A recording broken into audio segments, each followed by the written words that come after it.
Մոնկը 1 տարեկան է եւ մենք այդ 1 տարին լրանալու պահից սկսած որոշեցինք ոչ միայն աշխատել այդ հարթակում միայնակ, այլ համախմբել ամբողջ հայկական YouTube-յան հարթակը։ Շնորհակալություն ձեզ, որ ընդունեցիք մեր հրավերը։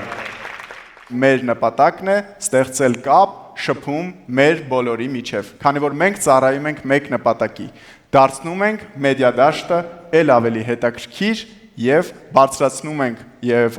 արձագանքում ենք այն ամենին, ինչը հետաքրքիր է հանրությանը եւ ոչ միայն։ Մենք ցանկանում ենք, որպեսզի հայկական YouTube-ը փայլի իր օրիգինալ կոնտենտով։ Մենք ցանկանում ենք, որպեսզի հայկական YouTube-ը իր յուրովի տեղն ունենա մեդիա դաշտում։ Քանի որ բոլորս էլ գիտենք, որ դեռ կան հարցեր, որ YouTube-ը պետք է մոնետիզացնել, պետք է շատ աշխատանք տանել այդ ուղղությամբ, որ ձեր եւ մեր բոլորի աշխատանքը Հայաստանում, Հայաստանի մեդիա դաշտում կարողանա մոնետիզացվել եւ իր արժեքը ստեղծել նաեւ այդ հարթակում։ Բաց ենք առաջարկների համար։ Շնորհակալություն։